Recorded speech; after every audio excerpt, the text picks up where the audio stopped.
زملوني زملوني زملوني زملوني زملوني.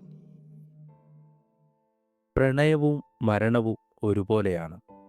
അഥവാ പ്രണയം മരണം പോലെ ശക്തമാണ്. പ്രണയത്തിന് വേണ്ടി മരിക്കുന്ന മനുഷ്യരുണ്ട്, മരണത്തെ പ്രണയിക്കുന്ന മനുഷ്യരുമുണ്ട്. ആദ്യമായി ഗബ്രിയേൽ മാലാഖയെ കണ്ട് പ്രവാചകൻ മുഹമ്മദ് പ്രാണഭയത്താൽ നിലവിളിച്ച് തൻ്റെ പ്രിയതമ ഖദീജയുടെ അടുത്തേക്ക് ഓടിയെടുത്തപ്പോൾ അവർ അദ്ദേഹത്തെ പ്രണയം പുതപ്പിച്ചു. പ്രണയം നിറഞ്ഞ കണ്ണുകളാൽ മൻസൂർ ഹല്ലാജ് ഞാനും എൻ്റെ നാഥനും ഒന്നാണെന്ന് പറഞ്ഞപ്പോൾ മതപണ്ഡിതർ അദ്ദേഹത്തെ മരണം പുതപ്പിച്ചു. ആകയാൽ മരണവും പ്രണയവും ഒരുപോലെയാണ്. പ്രണയവും മരണവും ഒരുപോലെ നിഴലിക്കുന്ന വാക്കാണ് സമ്മിലൂനി. സമ്മിലൂനി എന്ന അറബി വാക്കിൻ്റെ അർത്ഥം എന്നെ പുതപ്പിക്കൂ അല്ലെങ്കിൽ എന്നെ പൊതിയൂ എന്നെല്ലാമാണ്. പ്രണയത്തിൻ്റെ ചൂടുള്ള പുതപ്പ് കൊണ്ട് എൻ്റെ തണുത്തുറഞ്ഞ പ്രാണഭയത്തെ പൊതിഞ്ഞില്ലാതാക്കൂ എന്നതാണ് അതിൻ്റെ വിശാലാർത്ഥം. ഹിറാ ഗുഹയിൽ പ്രവാചകൻ മുഹമ്മദ് തപസ്സിരിക്കുമ്പോൾ ഇക്ര അഥവാ വായിക്കൂ എന്ന ആജ്ഞയുമായി ഗബ്രിയേൽ മാലാഖ അദ്ദേഹത്തിന് അരികിലെത്തി. ആദ്യമായി ഗബ്രിയേലിനെ കണ്ട് പേടിച്ച മുഹമ്മദ് ജീവഹാനി ഭയന്ന് ഗുഹയിൽ നിന്ന് പുറത്തേക്ക് ഇറങ്ങിയോടി. അദ്ദേഹം നേരെ ഓടിയണഞ്ഞത് തൻ്റെ പ്രാണന്റെ പാതിയായ ഖദീജയുടെ കൈകളിലേക്കാണ്. മുഹമ്മദിനെ പുഴർന്നാശ്വസിപ്പിച്ച ഖദീജ പേടിയുടെ കാരണമന്വേഷിച്ചു. സമ്മിലൂനി എന്ന് മാത്രമാണ് മുഹമ്മദ് പറഞ്ഞത്. മറുചോദ്യമൊന്നുമില്ലാതെ തൻ്റെ പ്രണയത്താൽ നെയ്തെടുത്ത പുതപ്പുകൊണ്ട് മുഹമ്മദിനെ പുതപ്പിച്ച ഖദീജ അദ്ദേഹത്തെ മാറോടണച്ച് ആശ്വസിപ്പിച്ചു. റസൂലിൻ്റെയും അന്നയുടെയും പ്രണയവും വിരഹവും പറയാൻ സമ്മിലൂനി എന്ന വാക്കിനേക്കാൾ ഉചിതമായൊരു വാക്കുണ്ടെന്ന് തോന്നുന്നില്ല.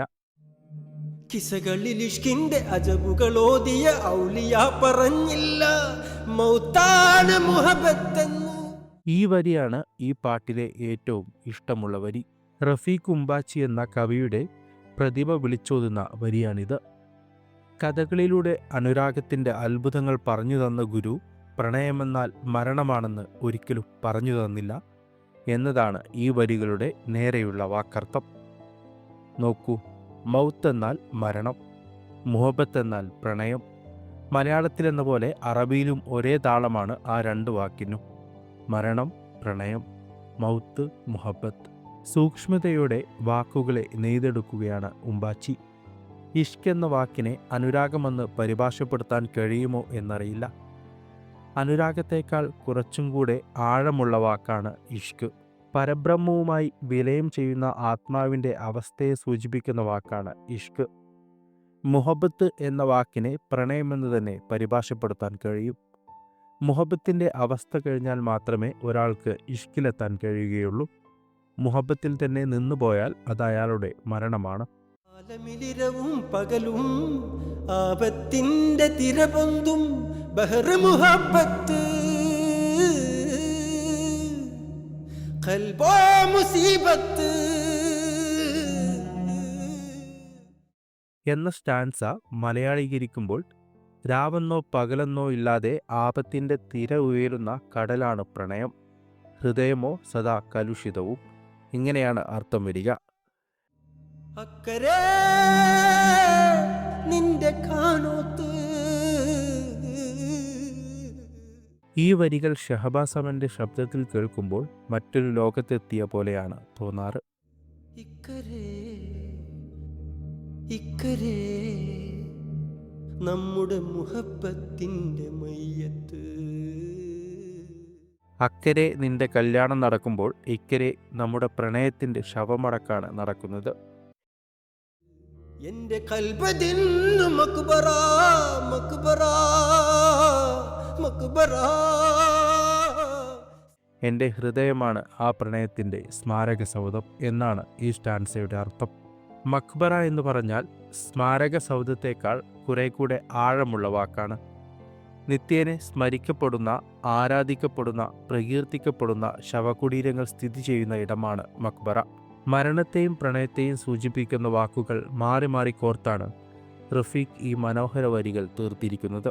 മരണത്തെയും പ്രണയത്തെയും ഓർമ്മിപ്പിക്കുന്ന സമ്മിലൂനി എന്ന വാക്കിലാണ് ഈ പാട്ടിനെ റഫീഖ് കോർത്തിരിക്കുന്നത്.